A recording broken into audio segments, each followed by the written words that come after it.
तो that's why इसका जो के की एक वैल्यू आ रही है। लेकिन एक बात याद रखें, अगर यहाँ पे वही आपसे कहता ना क्वेश्चन में कि फाइंड द वैल्यूज ऑफ के, यानी यहाँ पे एस लग जाता है, ये वैल्यूज ऑफ के कहता है, इसका मतलब था कि मोर देन 1 आ रही हैं, तो उसमें फिर ये आपको दोनों सेपरेट सेपरेट देनी पड़ती। मतलब एक के 91 आ गया और एक के इक्वल टू समथिंग कुछ डिफरेंट आता, तो फिर आप एक्चुअली दोनों को सेपरेटली डिस्कस कर रहे हो। याद रखें इसमें के आर की 2 वैल्यूज हैं। इसमें चूंकि बाय चांस वो दोनों के पुट करने से के की वैल्यू सेम जनरेट होती है, that's why there is just 1 value of K. Okay,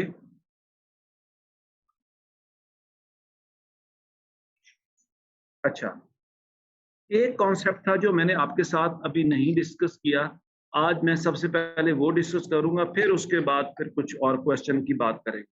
अच्छा, वो हमारा है सम अप टू इंफिनिटी।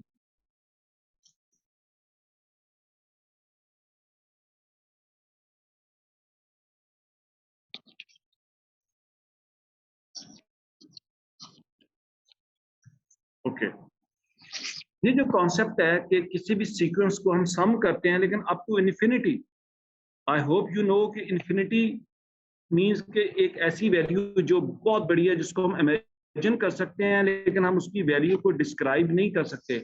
इसका ये सिंबल होता है। सबसे पहले तो आपको इन्फिनिटी का सिंबल का आइडिया होना चाहिए कि what is the symbol of for infinity. जो इन्फिनिटी को रिप्रेजेंट करने के लिए हम ये सिंबल यूज करते हैं मैथमेटिक्स में, ठीक है ना। ये जो सिंबल है ये इन्फिनिटी के लिए है, ठीक है। अच्छा, अब आप ये देखो, मैं किसी भी सीक्वेंस को ऐड करता हूं तो हमें पता है, हम कहते हैं अच्छा जी ये टर्म तक आप ढूंढ लें, आप एन आपका 100 है तो 100 टर्म तक ढूंढें, आपका एन 50 है तो आप 50 टर्म्स तक ढूंढें। लेकिन इन्फिनिट टर्म्स तक ढूंढना थोड़ा सा अजीब सी बात है कि how can we calculate up to infinity, that is not possible. Actually इसमें याद रखें वो किसी स्पेसिफिक सिचुएशन में पॉसिबल हो जाता है। अच्छा, अब मैं इसको एक्सप्लेन करने के लिए मैं आपको सबसे पहले बताता हूँ, हमने 2 तरह के सीक्वेंस इसमें यूज किए हैं। एक हमने डिस्कस किया था एपी, अरिथमेटिक सीक्वेंस या अरिथमेटिक प्रोग्रेशन, और दूसरा हमने डिस्कस किया था जीपी। यही 2 हमने किए हैं ना। यस। अच्छा, सब अब आप नोट करें, ये जितने भी एपीज होते हैं, all APs, we can't find their sum up to infinity. इनका sum up to infinity possible नहीं होता। तो जितने भी एपीज हैं, सम अप टू इन्फिनिटी हम नहीं फाइंड कर सकते, सो नॉट पॉसिबल। जितने भी हमारे पास एपीज हों, जो मर्जी वो एपी हो, उसका sum up to infinity possible नहीं होता। मैं थोड़ी सी इसकी एग्जांपल दे देता हूं, चले आपको मैं आपके सामने एक, इसमें देखें, इसमें हम लॉजिकली इसको एक्सप्लेन कर सकते हैं। 2 4 6 8, ये आपके सामने मैंने एक बड़ा सिंपल सा एपी शो किया आपको। आप मुझे बताएं, मैं अगर इसका सम करता हूं तो आप नोटिस करें इसका सम एक्चुअली जैसे जैसे मैं आगे मूव करता जाऊंगा, बताएं सम इंक्रीज करता जाएगा या कहीं किसी पे फिक्स हो जाएगा, ये इंक्रीज करता जाएगा। हम 2 ऐड करेंगे, नेक्स्ट टर्म बनेगी, तो इसका सम चेंज होगा, थोड़ा सा चेंज आ जाएगा। सो एक्चुअली इसमें हम ये कहते हैं कि we can't find its sum up to infinity. अच्छा, in the language of mathematics इसके लिए एक वर्ड यूज होता है, हम कहते हैं ये जो सीक्वेंस है ये क्या कर रहा है, ये लैंग्वेज ऑफ मैथमेटिक्स है, तो सीक्वेंस क्या कर रहा है,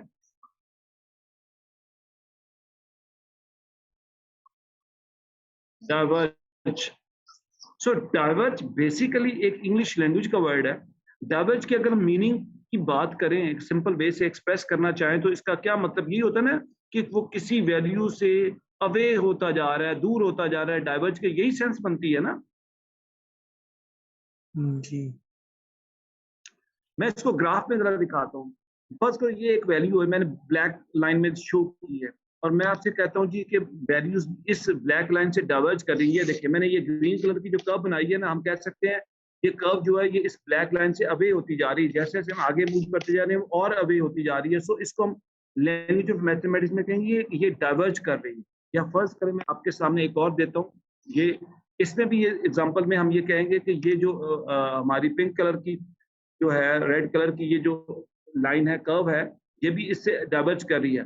अच्छा, तो इसका मतलब ये होता है कि ये वैल्यूज या तो कॉन्टिन्यूस इंक्रीज कर रही होंगी या कॉन्टिन्यूस डिक्रीज कर रही होंगी, लेकिन ओवरऑल हम ये कहते हैं कि जी ये जो सीक्वेंस इसमें वैल्यूज हैं वो एक्चुअली डाइवर्ज करती जाएंगी, किसी एक वैल्यू की तरफ फोकस नहीं करेंगी।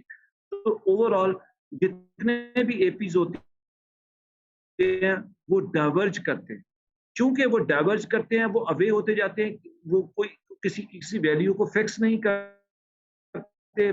दैट्स व्हाई हम कहते हैं we can't find their sum up to infinity. ये जस्ट इतना सा बात। अब मैं बात करने जा रहा हूँ जीपी की, ज्योमेट्रिक प्रोग्रेशन। आप मुझे बताएं ज्योमेट्रिक प्रोग्रेशन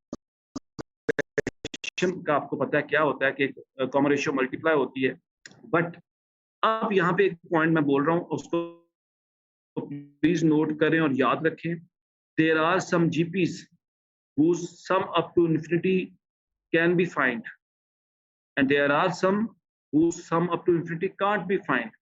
तो मैंने क्या बोला कि कुछ जीपीज है जिनका सम अप टू इन्फिनिटी हम फाइंड कर सकते हैं, और कुछ जीपीज ऐसे होंगे जिनका हम sum up to infinity find नहीं कर सकते।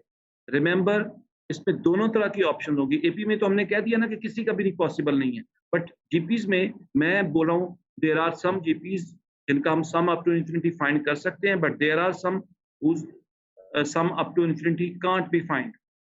मेरी आवाज आ रही है आप लोगों को? आ रही है।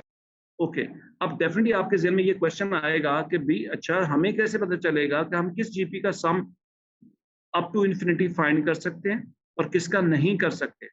इसमें एक बहुत ही बेसिक कंडीशन है जो आपको पता होना चाहिए, आपको याद रखनी है। If the value of R, you know what is R, GP में आर किसको रिप्रेजेंट करता है? कॉमन रेशियो को। Whenever the value of the common ratio lies between -1 and 1, अगर किसी जीपी की कॉमन रेशियो लाई करती है between -1 and 1, we can find its sum up to infinity. तो उसका हम sum up to infinity actually find कर सकते हैं। But if the value of common ratio is beyond this limit, then we can't find its sum up to infinity। इसका मतलब ये हुआ कि आपने ये डिसाइड करने के लिए कि इस जीपी का सम अप टू इन्फिनिटी हम फाइंड कर सकते हैं या नहीं कर सकते, आप उसकी value of common ratio find करते हो या वो फोकस करते हो। If common ratio is this, इसके इन बिटवीन आ रही वैल्यूज, तो आप कहते हो yes we can find, otherwise no. जी बताइए, जी बोलें। सर इसके अंदर -1 और सर 1 इंक्लूड है कि ये इंक्लूड नहीं है? सुन लें, अगर इंक्लूड होता तो मैं इक्वल टू जरूर लगाता, मैंने इक्वल टू देखो नहीं लगाया, तो इसमें -1 और 1 बिल्कुल इंक्लूडेड नहीं है, नॉट इंक्लूडेड। ओके,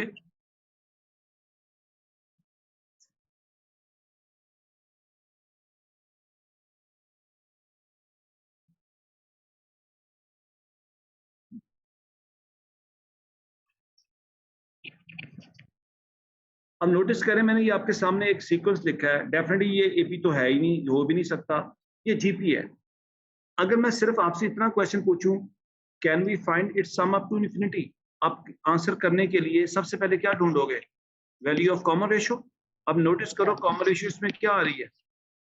4 आ रही है। 4। Now you can tell whether the sum is possible, और sum up to infinity is possible और नॉट पॉसिबल। बताएं क्या होगा? Not possible. Definitely आप देखते हो कि because the value of r is not the given range, that's why we can't find its sum up to infinity। बहुत simple statement है बस। मतलब और आपको कहीं पे भी ये मिलता है 1.1 है कॉमन रेशियो, बताएं कि क्या हम इसका sum up to infinity find कर सकते हैं? No, sir. नहीं सर। We can't। अच्छा, लेट्स से मैं एक और सीक्वेंस आपको दिखाता हूँ। ये सीक्वेंस है 1/2, -1/4 और 1/8 एंड सो ऑन। मुझे बताएं, मैं अगर आपसे कहूँ can we find its sum up to infinity, आप फौरन इसका आर ढूंढोगे? Yes. आर आप चेक करो, आर है नेगेटिव, मैं डायरेक्ट लिख दिया, इसका आर क्या आ रहा है? ये आ रहा है। -1/2. तो मुझे बताओ क्या हम इसका सम अप टू इन्फिनिटी अब फाइंड कर सकते हैं? यस और no? Ji, yes, sir. Yes, we can find its sum up to infinity because in this case the value of the common ratio is within the range, वो उस range में आ रही है, that's why हम इसका find sum up to infinity find कर सकते हैं। I hope ये पॉइंट क्लियर है। अच्छा, अब जहां पे मैथमेटिक्स की अपनी एक लैंग्वेज है, मैं वो लैंग्वेज को भी बताना चाहूंगा। अब देखिए, मैंने ऊपर आपको एपी में भी बोला था, मैंने कहा था किसी भी एपी का हम sum up to infinity find नहीं कर सकते। मैथमेटिकल उसकी रीजनिंग है, हम ये कहते हैं ऑल एपीज एक्चुअली डाइवर्ज। ये उसकी मैथमेटिकल रीजनिंग क्या है कि ऑल एपीज क्या करते हैं, ऑल एपीज एक्चुअली डाइवर्ज। ये उसकी रीजनिंग है। इसका मतलब ये हुआ कि जीपी के बारे में भी जब हम ये बता रहे होते हैं कि किस जीपी का sum up to infinity find कर सकते हैं और किसका नहीं, जिसमें आर की value within this range नहीं होती, हमें पता हम उसका sum up to infinity find नहीं कर सकते, तो हम सिंपल उसके लिए भी स्टेटमेंट यही देंगे कि when R is beyond this limit, हम कहते हैं that GP actually diverge, that's why we can't find its sum up to infinity. मैंने लिखा नहीं है, मैंने बोल दिया है, आई होप आपको पता चल गया कि अगर आर की वैल्यू बिटवीन -1 to 1 नहीं है, तो उस हम कहेंगे that GP actually diverge, that's why we can't find its sum up to infinity. बताएं, क्लियर?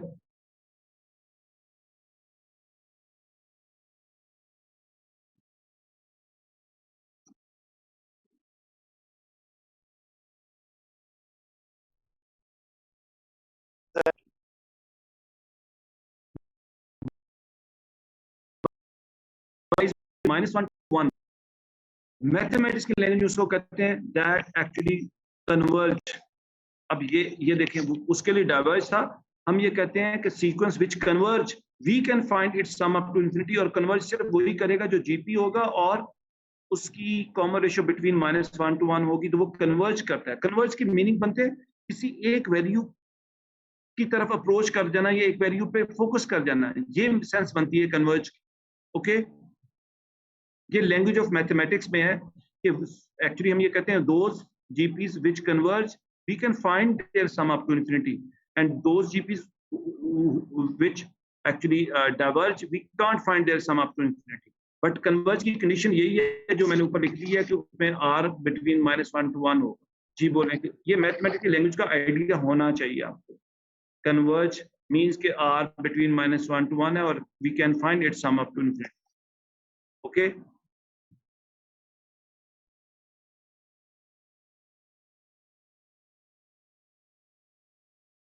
अच्छा, अब आगे चलते थोड़ा सा इसको। आप मुझे ये बताओ, हम सबको पता है कि जीपी का सम का फॉर्मूला क्या होता है? आप मुझे बताएं, जीपी के सम का फॉर्मूला यही होता है ना? बोले,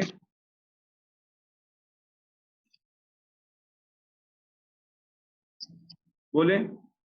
जी सर। अच्छा, अभी हम बात कर रहे हैं कि सम अप टू इन्फिनिटी, तो हमें तो पता है हम सम अप टू इन्फिनिटी किसी की जीपी का ढूंढते हैं, लेकिन हम साथ में ये भी कहते हैं जीपी का तो फॉर्मूला सम का ये होता है, तो फिर मतलब वो कैसे?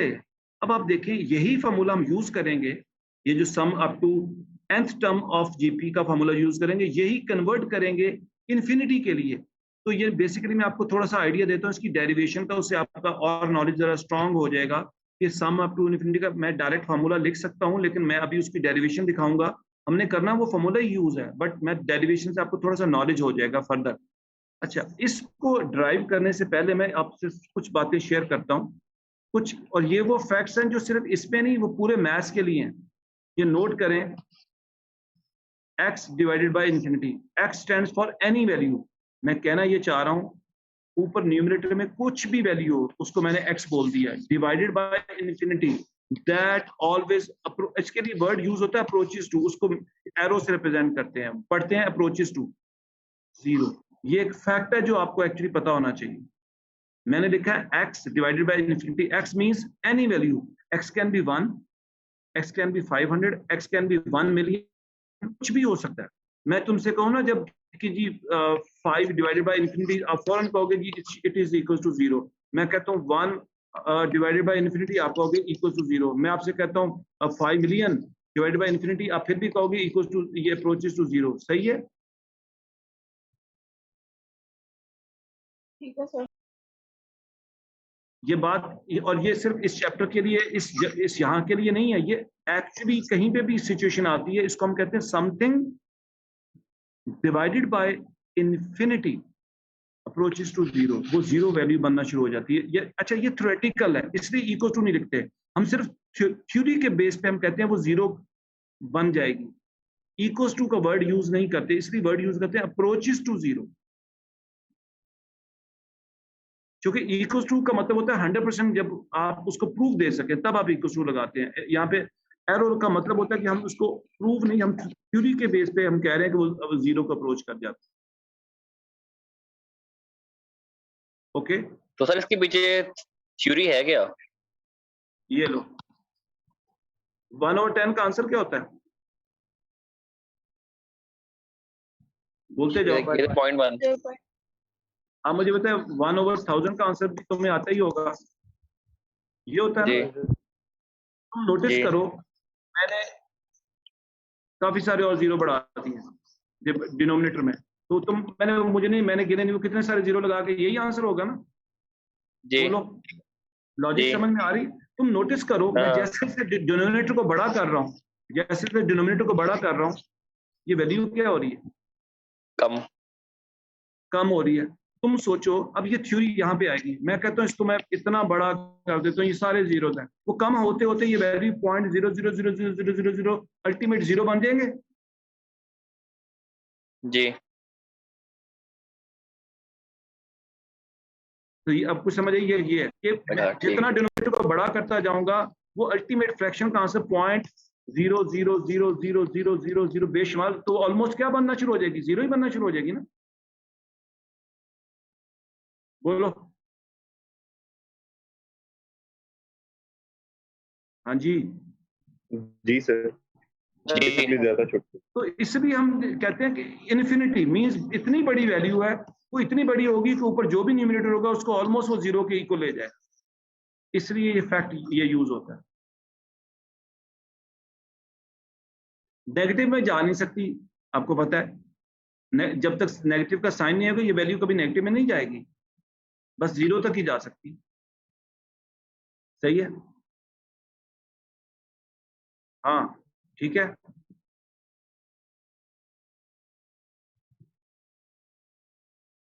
अच्छा, और एक और फैक्ट मैं इधर ही बता देता हूं। एक फैक्ट मैंने पहले भी शायद बोला है, 1 raise to power anything, answer क्या होता है? 1। याद रखें, 1 की पावर आप चाहे मिलियन लगा दें, चाहे आप इन्फिनिटी लगा दें, आंसर इसका 1 ही रहेगा, 1 नहीं चेंज होगा। ये भी फैक्ट है। मैं 1 को मिलियन टाइम्स भी मल्टीप्लाई कर दूं, बिलियन टाइम भी मल्टीप्लाई कर दूं, आंसर 1 ही रहेगा या चेंज होगा? सेम रहेगा। सेम रहेगा। अच्छा, अब आप देखिए, हम चूंकि किसी जीपी का ही सम आपको इन्फिनिटी फाइंड कर सकते हैं, एपी के तो कर ही नहीं सकते, लेकिन हम कहते हैं कि जीपी का सम का फॉर्मूला तो यही होता है। अब आप देखो, इसको प्रूव करने जा रहा हूं, क्योंकि मैंने इसी फॉर्मूला में एन, जब एन कहाँ पे अप्रोच कर जाता है इन्फिनिटी को, तो मैं देखे ना, मैंने जो भी टर्म नंबर कहाँ तक मैंने सम ढूंढना है, मैं उसकी वैल्यू पुट करता हूँ। मैं कहता हूँ when N approaches to infinity, अब नोटिस करो ए 1 माइनस, अब मुझे पता है नीचे भी 1 माइनस आर लगा दिए मैंने। मैं यहाँ पे आपको एक्सप्लेन करने के लिए एक चीज बता रहा हूँ। फर्स्ट करें, मेरे पास एक जीपी है जिसकी कॉमन रेशियो 1/2 है। मैंने सपोज किया एक जीपी है जिसकी कॉमन रेशियो 1/2, पता है 1/2 का मतलब क्या हुआ? तो उस रेंज में आ रही है -1 to 1 में, यस या नो? आ रही है सर। यस। अच्छा, अब आप नोटिस करो, मैंने कहा कि सम अप टू इन्फिनिटी, ए की जगह मैंने ए ही रखा है, 1 की जगह 1, आर की जगह मैंने 1/2 लगा दिया और होल पावर इन्फिनिटी लगा दिया, चूंकि मेरा एन इन्फिनिटी बन चुका है। अच्छा, अब आप ये सोच सकते थे सर आपने नीचे वाले आर में वो वैल्यू पुट क्यों की? वो मैंने क्यों नहीं की, वो भी आपको थोड़ी देर में पता चल जाता है। तो अभी फिलहाल जस्ट इमेजिन करें, मैंने नीचे वाले आर में पुट कर सकता था, लेकिन मैंने अभी किया नहीं है। अब आप नोटिस करो, मैं इसको सिंप्लीफाई करता हूँ। आप मुझे बताएं 1, ये जो वैल्यू है ना जिसको मैं हाईलाइट कर रहा हूँ, ये वाली, इधर इसको फोकस करें, बताएं 1 की पावर इन्फिनिटी होगी ना, तो वो क्या बनेगा? 1? 0। नहीं, Zero. 1 की पावर इन्फिनिटी मींस 1, यस। और नीचे है 2 की पावर इन्फिनिटी। पहले बताएं, उसको मैं यूं लिख सकता हूँ जो मैंने लिखा है, मैं गलत तो नहीं किया? चेक करें। नहीं सर, सही। अच्छा, अब आप नोटिस करें, मैं आपसे इधर कह रहा हूँ 2 पावर इन्फिनिटी किसके इक्वल होगा? पता है? इन्फिनिटी होगा। कैसे बोला? 2 पावर इन्फिनिटी का मतलब 2 into 2 into 2 into infinite time 2 को मल्टीप्लाई करो तो आंसर अल्टीमेट आप क्या दोगे? इन्फिनिटी दोगे, सिवाय 1 के बाकी हर एक का आंसर इन्फिनिटी आएगा। समझ आई बात? बोले जी सर। Yes. जी इसका मतलब हुआ कि ये जो फ्रैक्शन है इसको मैं दोबारा थोड़ा सा अरेंज करूं, ये बनेगा 1 माइनस 1 ओवर इन्फिनिटी, क्योंकि 2 पावर इन्फिनिटी इन्फिनिटी बन गया। 1 ओवर इन्फिनिटी का आंसर मैं अभी बता चुका हूं क्या होता है। 0 0. 0 आपके पास ये देखें ये क्या बन गया, 1 माइनस 0 बन गया ना, चेक करें। समझ आई बात? जी सर। आप सिर्फ ये देखें ये 0 कैसे बना कि 1 ओवर इन्फिनिटी 0 होता है, मैंने उसको 0, अब मुझे पता है 1 माइनस 0 का आंसर 1 है, 1 इंटू ए का आंसर क्या होगा, ए, ये बताएं यही आ गया। Sir, बोले नहीं समझ. आपको ये प्रूफ ऐसा नोट करने की जरूरत ही नहीं है, हमने ये करना ही नहीं है, तो ऐसे ही मैंने करवा दिया। आपको पता है ये अल्टीमेट फार्मूला ये होता है, इसे हम कहते हैं formula for the sum up to infinity. ये सबसे सिंपल है, सबसे आसान है, ए और 1 माइनस आर। मैंने आपको इसकी थोड़ी सी डेरिवेशन का आइडिया दे दिया। ये देखो असल में इसमें ये वाली टर्म देखो, ये शुरू कहां से हुआ था, जीपी के सम से। सिर्फ ये आर पावर एन वाली टर्म 0 बन जाती है, वो कैसे बनी वही मैंने दिखाई है। वो 0 बनेगी तो 1 माइनस 0 1 इंटू ए, तो आपका देखें आपका फार्मूला क्या बना, ए ओवर 1 माइनस आर ही बच गया ना, चेक करें जी।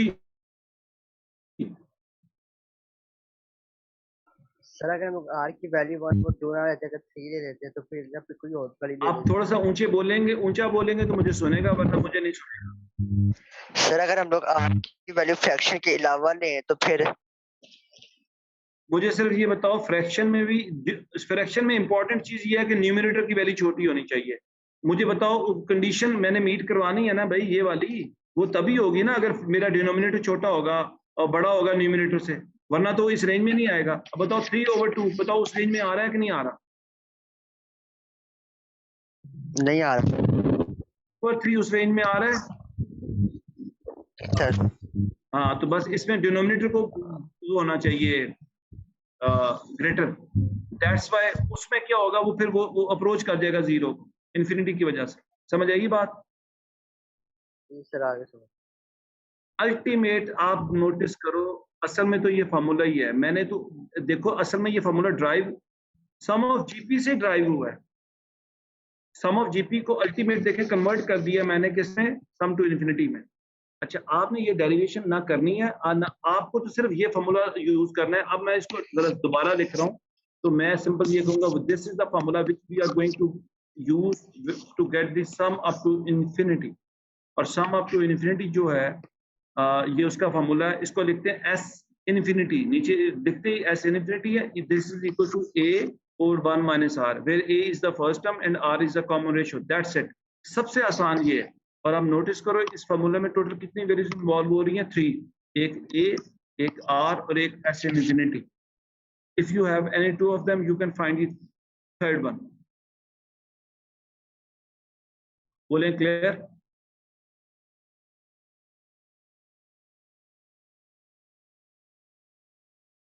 सर ये पॉइंट एक बार रिपीट कर दें।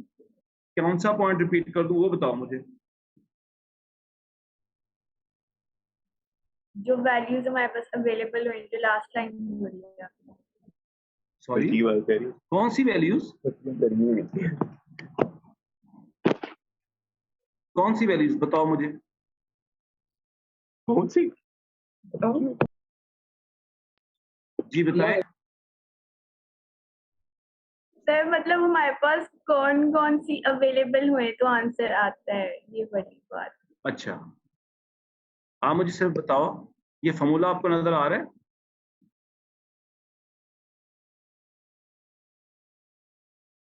बोलो।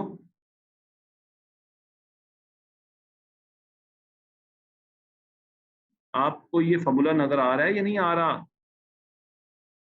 जी सर आ रहा है, एक्चुअली मुझे बीच में आवाज नहीं आई थी इसलिए मैं रिपीट करने का कह रही थी। ये देखिए इस फार्मूला में एक ए है, ए रिप्रेजेंट किसको करता है, फर्स्ट टर्म को, आर कॉमन रेशियो को। अगर आपको किसी जीपी की ए भी पता है आर भी पता है, आप उसका sum up to infinity find कर लोगे। और अगर आपको सम अप टू इंफिनिटी पता है, आर पता है, आप ए ढूंढ लोगे। सो टोटल वैल्यूज ये 3 हैं। Out of 3 if you have any 2 you can find the third one, that's it.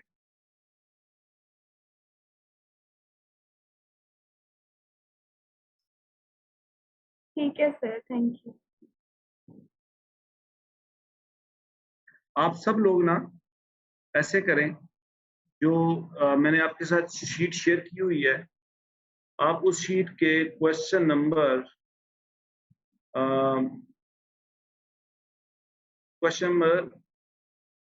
6 part B पे आओ। सब लोग क्वेश्चन नंबर 6 पार्ट बी पे आओ। पार्ट ए को अभी छोड़ो, बी पे आओ। बी मैं आपके साथ डिस्कस करने जा रहा हूं। Question number 6 part B. आप नोटिस करें, क्वेश्चन नंबर 6 बी पे पहुंच गए।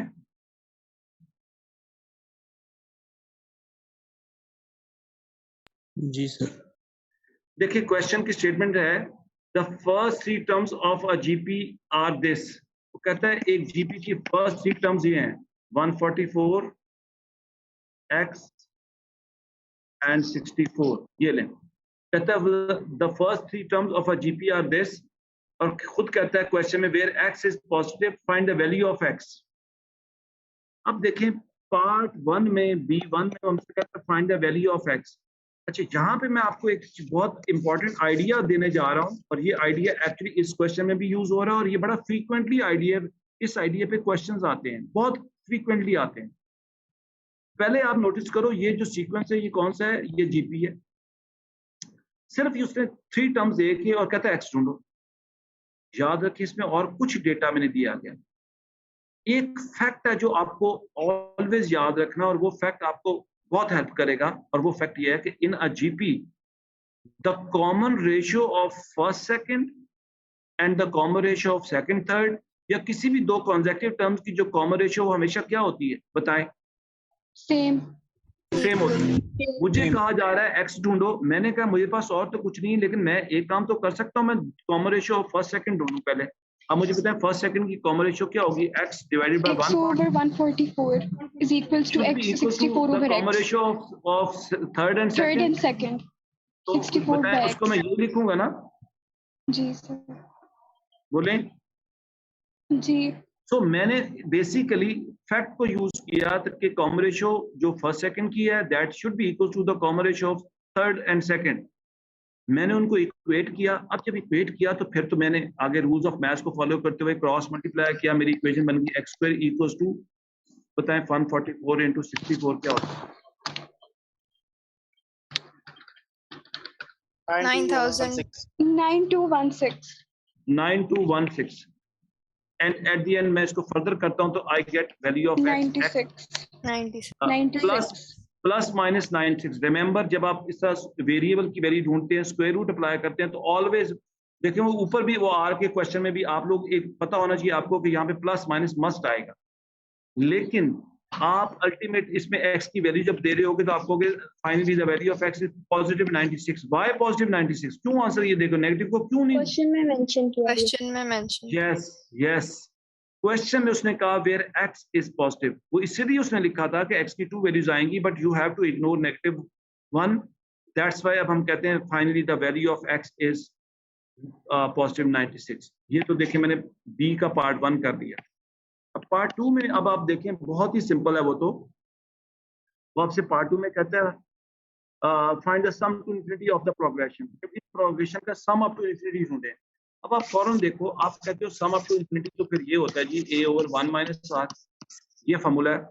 याद रखें फॉर्मूला लिखने के कोई मार्क्स नहीं मिलेंगे, वो ऑलरेडी ये भी फॉर्मूला शीट में गिवन होता है। अब आप सिर्फ ये देखें, ये जो सीक्वेंस आपका था एक्चुअल में वो तो ये था ना, मैं इधर दोबारा लिखता हूँ 144, लेकिन अब आप बताएं x की जगह पे आप क्या लिख सकते हो? 96. 6 और फिर 64। आपका सीक्वेंस ये है। अब आप देखिए इस सीक्वेंस में आपको इसको ढूंढने के लिए आपको डेफिनेटली पहले r तो चाहिए होगा। r ढूंढने के लिए आप क्या करोगे? 96 ओवर 144 144 2 by 3. आंसर क्या आ रहा है? कितना? 2 by 3. अच्छा, सबसे पहले आप नोटिस करो 2/3 उस रेंज में आ रहा है, r की -1 to 1 में आ रहा है कि नहीं आ रहा? जी सर आ रहा है। एक्चुअली आ रहा है, मींस के इसका sum up to infinity possible है। We have value of a, we have value of now r, it is 2/3. आप सिंप्लीफाई करते हो और आपको सम अप टू इंफिनिटी मिल जाता है। बताएंगे आंसर क्या है? 432 ओके, दैट्स इट। तो ये तो मुफ्त के मार्क्स हैं पार्ट 2 में कि we have got the sum up to infinity, that's it. अच्छा, अब देखें इसी में हमने प्रैक्टिस करनी है। मैं एक चीज बताऊं आपको। अच्छा, यहाँ पे मैं बल्कि मुझे याद आ गई एक चीज, ऑल्दो वो इस चैप्टर की नहीं है, लेकिन जरा प्लीज मैं इस पे ज्यादा टाइम नहीं लूंगा, बस थोड़ा सा आइडिया दूंगा। आप मुझे ये बताएं जरा, आपको याद है ये बाइनोमियल एक्सपेंशन कहाँ तक हमने की थी ना? ये बाइनोमियल एक्सपेंशन जी सर। बताएं ये कहाँ तक जाती है? Infinity. Infinite number of terms. First term plus second term plus third term plus fourth, infinity तक जाती है ना? Do you remember that? Yes sir.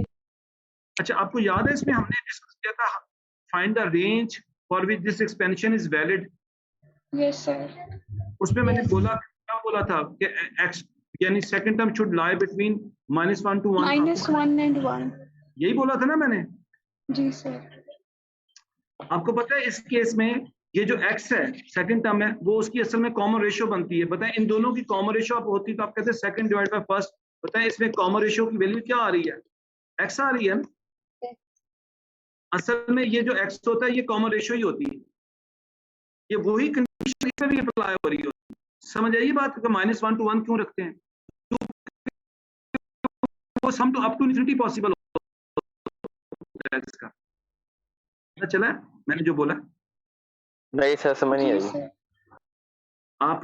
आपको ये जब पढ़ाया था तब थे जी सर, रेंज जो थी। रेंज मैंने कहा था, रेंज में मैंने उससे बोला था ना अगर फर्स्ट टर्म 1 है तो सेकंड टर्म जो है ना उसको बिटवीन -1 to 1 रखो। यही बोला था ना मैंने? अब मुझे पता है 1 और प्लस x है, इसमें तुम्हें कहूँ कॉमन रेशियो ढूंढो तो बताओ सेकंड की वैल्यू x है, फर्स्ट की वैल्यू 1 है, तो बताएं कॉमन रेशियो की वैल्यू x आ रही है? जी। उस वक्त मैंने लिखवाया था कि यहाँ पे सेकंड टर्म जो है ना उसको रखो। असल में वो जो सेकंड टर्म होती है वो असल में कॉमन रेशियो बनती है और इसमें हमेशा कॉमन रेशियो जो होगी वो सेकंड टर्म बनती है, जो कि हमारी फर्स्ट टर्म हमेशा क्या होती है 1। आगे मैं 2x रखूं। अब बताओ आपकी कॉमन रेशियो इस केस में क्या आएगी? 2x/1। आंसर क्या आता है? 2x आता है ना? जी। तो इसमें मैंने इस वक्त जब मैंने रेंज में मैंने यही बोला था कि आपकी सेकंड टर्म जो है that must lie between -1 to 1, यानी पीछे ये यही सम टू इंफिनिटी का कॉन्सेप्ट यानी कॉमन रेशियो वाला कॉन्सेप्ट यूज हो रहा होता है कि जी वो लाई करना चाहिए -1 to 1। फिर इसको हमने आगे सिंप्लीफाई करके x में कन्वर्ट किया था। तो सिर्फ यही मैं बताना चाह रहा हूँ कि ये जो सेकंड टर्म होती है इसमें वो असल में कॉमन रेशियो वही होती है, वो कॉमन रेशियो बन रही होती है, क्योंकि डिवाइडेड बाय 1 जब भी मैं करूंगा आंसर वो खुद ही आ जाएगी सेकंड टर्म। इसलिए ये कंडीशन उस पर भी अप्लाई होती है कि -1 to 1 में सेकंड टर्म। अब मुझे नहीं पता आपने ये उनको बात मेरी समझ में आ रही है कि जिन्होंने वो मेरी उस समझा था जब मैंने एक्सप्लेन किया था कि सेकंड टर्म मैंने ये बिल्कुल आया था ना, second term must lie between -1 to 1। असल में सेकंड टर्म कॉमन रेशियो को ही रिप्रेजेंट कर रही होती है। तो ये असल में वही चीज जो अब आज मैंने बताई है उसी को जस्टिफाई करना शुरू हो जाती है, ये वही चीज होती है। देखिए हम उसको in general common ratio r कह रहे हैं, लेकिन उसमें कॉमन रेशियो हमेशा कौन बनता है? सेकंड टर्म, क्योंकि फर्स्ट टर्म तो होनी 1 है। मतलब इस केस में आप देखो मैं कहता हूँ व्हाट इज कॉमन रेशियो, बताएंगे इसमें कॉमन रेशियो क्या होगी आपकी? -3x। -3x होगी। इसलिए वो -3x जो होगी, इसलिए हमने कहा था -3x should lie between -1 to 1। असल में वो सेकंड टर्म थी वहां पे उसको कहा, लेकिन वो बनती कॉमन। शायद मेरी बात कुछ समझ में आई हो आप लोगों को। जी सर। अच्छा, अब आप दोबारा ये क्वेश्चन नंबर 6 जो है ना इसके पार्ट 1 में आ जाए। क्वेश्चन नंबर 6 पार्ट 1 मैं उसको भी करवाई दूं तो सॉरी ए पार्ट। अब नोटिस करो इसका ए पार्ट जो है ना वो बिल्कुल डिफरेंट है, उसका बी से कोई रिलेशनशिप नहीं है, इसलिए मैंने पहले बी करवा दिया फिर मैं अब ए करवा रहा हूँ। आप जरा देखें, वो कहता है find the sum of all the integers between 100 up to 400। अच्छा, पहले बात है इंटीजर्स का आपको बताया था मैंने, और आपको पता होना चाहिए कि what are integers, whole numbers हैं। लेकिन यहाँ पे वो कंडीशन लगा रहा है कि जो आपके इंटीजर्स होंगे वो बिटवीन 100 and 400 तो होंगे, लेकिन वो कौन से होंगे? Divisible by 7. Divisible by 7। अब आप नोटिस करें, इनमें से सब तो डिविजिबल बाय 7 नहीं है। मतलब 100 डिविजिबल बाय 7 है, आपके पास कैलकुलेटर, आप No. चेक कर सकते हैं। 100 डिविजिबल बाय 7 नहीं होता, 101 भी नहीं होता, 102 भी नहीं होगा। कुछ बताएं कौन सा 105 होगा first. 105 105. अब आप देखें इस गिवन रेंज में आपका जो पहला इंटीजर जो डिविजिबल बाय 7 होगा वो 105 होगा। बताएं कि नेक्स्ट कौन सा होगा? 1 और 12 Plus 7. प्लस 7 करेंगे वो 1 और 12 है। नेक्स्ट अगर मैं प्लस 7 करूंगा तो वो 119 आ जाएगा, एंड सो ऑन चलता जा रहा है। अब मैं लास्ट पे पहुंच गया, 400 भी नहीं है। मैं बैकवर्ड आता हूँ, आप चेक करें 399 होगा. है या नहीं है? है. सबसे पहले तो आप क्वेश्चन में काफी कुछ उसने आपको करना पड़ेगा। उसने ये पहले नंबर्स दे दिए, कहा कि इंटीजर्स डिविजिबल बाय 7। तो एक्चुअल में जो सीक्वेंस है, ये जो रेड कलर में मैंने बनाया ये है जिसकी वो बात कर रहे हैं। पहले बताएं, ये क्लियर है? जी सर. जी सर। अच्छा, अब याद रखें एग्जाम में जब आप बैठे होते हैं तो आपको सबसे पहले ये भी खुद सोचना पड़ेगा, यहाँ पे ये जो सीक्वेंस हमारा बन रहा है, इज इट एपी और जीपी? रॉन्ग डिसीजन पे आप बिल्कुल गलत हो जाओगे, जीरो हो जाओगे। याद रखिए इसका डिसीजन होना बहुत इंपॉर्टेंट है कि इज इट एपी और जीपी। बताएं मुझे। Sir AP. Sir AP. ये डेफिनेटली एपी बन रहा है, क्योंकि इसमें वो 7 ऐड कॉमन डिफरेंस सेम है. कॉमन डिफरेंस सेम होगा, या 7 ऐड करते हैं तो वो हम देखते हैं। इसका मतलब हमें पता चल गया कि ये वो है एपी है। अब क्वेश्चन में वो आपसे कहता है कि जी आपको क्वेश्चन में ये कह रहा है कि find the sum of all the integers. वो कहते हैं सब का सम ढूंढ दो। अच्छा, अब नोटिस करो, एपी है, एपी के सम के फार्मूला के बारे में मैं सोचूंगा। एपी के सम के 2 फार्मूलाज थे मेरे पास। एक था n/2 bracket a plus LB था, याद है ये था? जी सर. और एक दूसरे वाला था। अच्छा, बाय चांस चूंकि इसमें इस सीक्वेंस की लास्ट टर्म मेरे पास नजर आ रही है मुझे, इसलिए मैं इसको यूज कर सकता हूँ। हाँ, आप ये सोच सकते हैं सर अगर मैं दूसरे वाला यूज कर लूँ, याद रखिए उससे भी परफेक्ट आंसर आएगा, कोई इशू नहीं है उसमें। अच्छा, अब आप नोटिस करो, अगर मैं इसी फॉर्मूला को लिख लिया मैंने, तो मुझे ये बताएं, मैं यही करूंगा कि मैं देखूंगा मेरे पास इसमें से क्या क्या है और क्या नहीं है। अब नोटिस सर नंबर करें, ऑफ टर्म्स नहीं है. आपके पास a की वैल्यू है, यस। आपके पास l की वैल्यू है, यस। लेकिन आपके पास क्या नहीं है? n number of terms. n नहीं है। इसका मतलब है जब तक मुझे n नहीं मिलेगा ना, मैं ये सम नहीं ढूंढ सकता। जी सर. ये थिंकिंग प्रोसेस होता है। अब आप सोचते हो अच्छा हाउ टू गेट द सम। आप नोटिस करो तो एपी का टर्म का भी फॉर्मूला था और वो ये था Tn = a plus n minus 1d. ये आ गया। अब नोटिस करो, इस फॉर्मूला को यूज करके मैं अगर n को फाइंड कर लूं, जो कि मैं इधर लेफ्ट वाले फॉर्मूला में यूज कर सकता हूं। अगेन मेरे पास a है, कितना है? 105। n अननोन है, n को मैं n ही रखूंगा। लेकिन आप नोटिस करें d है मेरे पास। व्हाट इज d है? 7। लेकिन अब यहाँ पे एक और इम्पोर्टेंट बात है कि what should be then Tn। देखिए Tn को हम कहते हैं 399. यहाँ पे nth टर्म की वैल्यू ये बन रही, जो लास्ट टर्म है वही nth टर्म है। जी. इसका मतलब मैं इस जगह पे 399 पुट कर दूंगा। ये है प्रॉपर वे। अब मैं इसको सिंप्लीफाई करूंगा and I will get the value of n। इसको 43. आई थिंक 43 आ रहा है। जी सर. जी सर. अब आप देखो, आपने n ढूंढ लिया। अब क्वेश्चन पे आप पहुंच गए। लेकिन आप देखिए इसमें पहले हमने सीक्वेंस भी खुद बनाया, n भी खुद ढूंढा। अब वापस आते हैं सम वाले फॉर्मूला की तरफ। अब हम कहते हैं हमें S43 ढूंढना है, क्योंकि जब तक मेरा n नहीं मिलना था मुझे पता नहीं चल रहा था मैंने क्या पुट करना है। Now I have got n, it is 43, so 43/2 bracket a means first term, it is 105 plus last term 399। तो इसको सिंप्लीफाई किया और आंसर आ गया। क्या आ रहा है? 10836. 10836। ये ले, that's it, this is it's final answer. तो इसका ये जो पार्ट ए था 6 का, ये भी डेफिनेटली थोड़ा सा ट्रिकी था, और ये आपको वही जो है ना, इसको प्रैक्टिस करनी पड़ेगी। अच्छा, अब आप देखें हर क्वेश्चन में कुछ ना कुछ नया आएगा, मतलब इसके दोनों पार्ट इवन एक दूसरे से बिल्कुल डिफरेंट थे। आप देखें पार्ट ए कुछ और है, पार्ट बी बिल्कुल कुछ डिफरेंट है। पार्ट बी ऊपर किया हुआ है वो देखें, उसमें मैंने वो एक्स पहले ढूंढा है, फिर मैंने एस इन्फिनिटी ढूंढा है, पार्ट ए में सम ढूंढा है, और पार्ट ए एपी का है, पार्ट बी जीपी का है, और वो ऐसे ही करेगा, मिक्सचर भी बनाता है वो।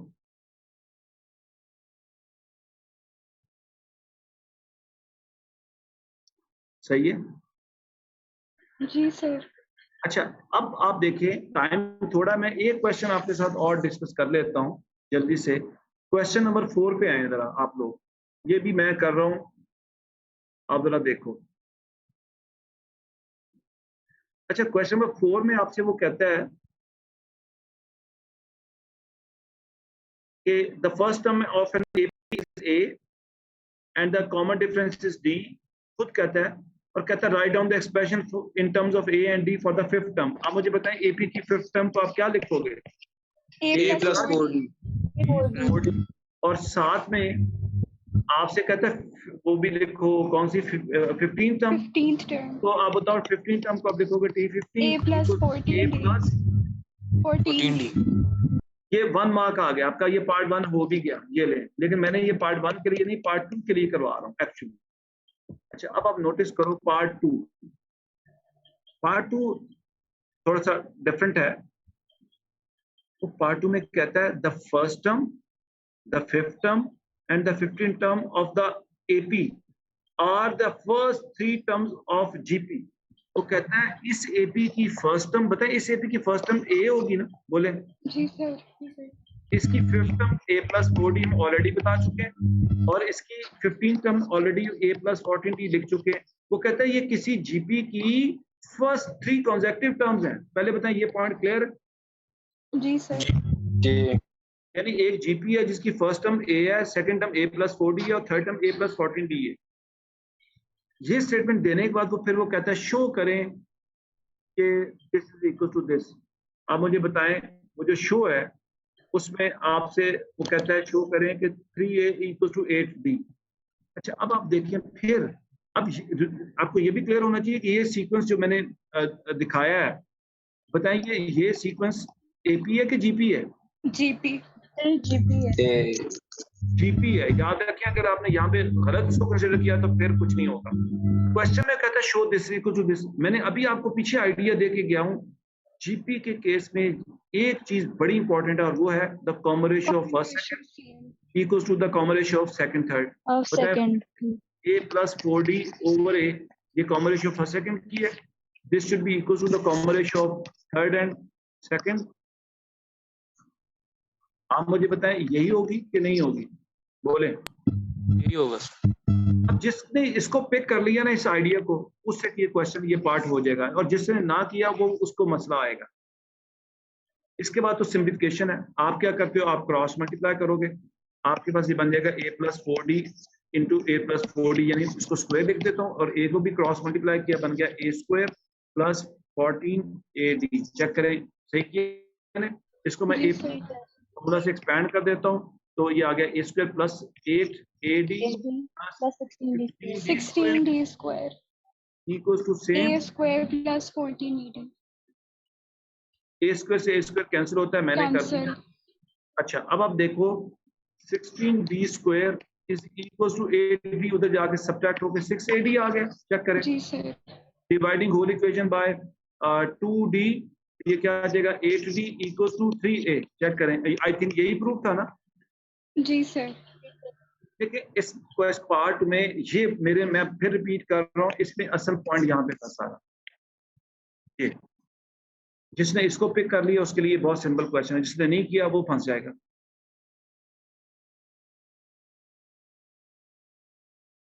चलें अब जल्दी से मैं इसका पार्ट 3 भी कर देता हूँ।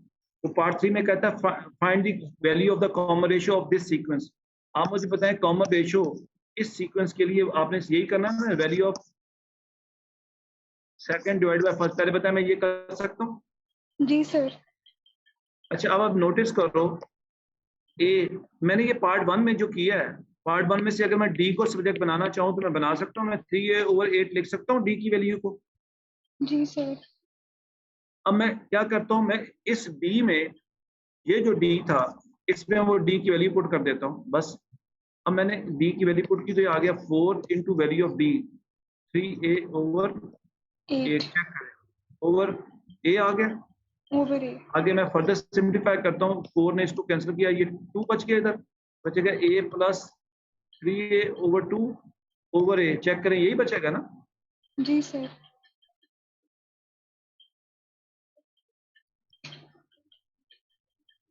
ये देखें ये बच गया ना ये। अच्छा अब आप इसका फर्दर एलसीएम लेते हैं तो इसका एलसीएम देंगे तो आ जाएगा 2A प्लस 3A, वैसे डायरेक्ट हो सकता था over 2 whole over A। Check करें यही आएगा। ये क्या बन गया 2 plus 3 5A over 2A। Check करें ये बन जाएगा। A से जी, कैंसिल, सर। 2.5 आंसर आ रहा है कॉमन रेशियो। 2.5 common ratio. ये Yes. ये मैंने पार्ट 3 भी इधर कर दिया, ये पार्ट 3 है। ये सर 5A ओवर 2A कैसे आया? ओके ये देखो ऊपर, देखो ऊपर के स्टेप्स देखो पहले आप, वहां से पूछो तो मसला है तो मुझसे। नहीं वो तो ठीक है। हाँ आप मुझे ये बताओ जरा, इसको देखो गौर से, ये मैं हाईलाइट करता हूँ। मुझे बताओ मैंने जब इसका एलसीएम लेना है, इसका एलसीएम आएगा 2A प्लस 3A ओवर 2। ये देखो मैंने ये लिखा, बताओ 2A और प्लस 3A को क्या लिख सकते हो, 5A लिख सकते हो। जी ये ओवर 2 जाके इस A से क्या हो जाएगा पता है इस बात का? नहीं। मल्टीप्लाई होगा ना। ये देखो यार ऐसे लिखता हूँ, ये ले, ये ले 5A ओवर 2। अब बताओ यहाँ तक तो ठीक है, अब तो मसला नहीं है। नहीं अब ठीक है। अब 5A ओवर 2 तुमने सीखा होगा कि डिवीजन के साइन को खत्म करना तो उसको मल्टीप्लाई में कन्वर्ट कर तो रेसिप्रोकल लेते हैं कि नहीं लेते, बोल। हाँ जी शुक्र है। अब बता ये ले, बस मैंने डायरेक्ट कर दिया था, ये स्टेप नहीं किया था। अब ठीक है और 2.5 आंसर आ गया, ये ले सही है। ठीक है। अच्छा जी अब मेरी बात सुनने सब लोग, ये पूरी शीट आपने अब चूंकि मैंने सम टू इन्फिनिटी का भी कॉन्सेप्ट करवा दिया, यही रहता था हमारा, और बाकी भी कॉन्सेप्ट है। अगर आपने पहले कुछ किए हुए हैं बहुत अच्छी बात है, नहीं है तो एटलीस्ट अब आपके पास टाइम है और आप इस पूरी शीट को अटेम्प्ट करेंगे। और मैं आपको एक बात और कर चुका हूँ कि जो है ना बेसिकली क्या इसका नाम है, ये टॉपिक हमारा हो गया, अब इसमें प्रैक्टिस करनी है।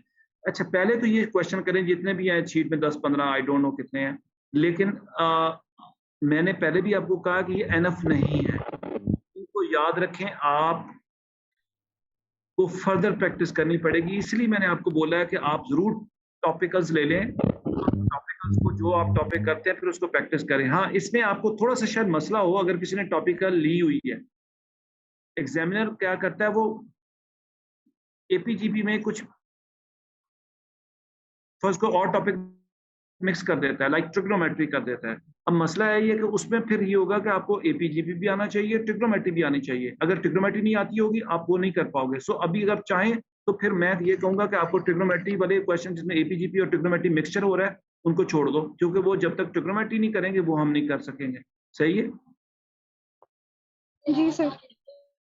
तो बाकी आप कर सकते हैं। चलें जी ठीक है, बस करते हैं आप। ओके सर अगला कौन सा चैप्टर करेंगे इसके बाद? चलें देखते हैं, अब अगला भी पढ़े। अब नेक्स्ट क्लास आपकी तो मंडे को है आई थिंक। जी सर। चलें ओके, अल्लाह हाफिज।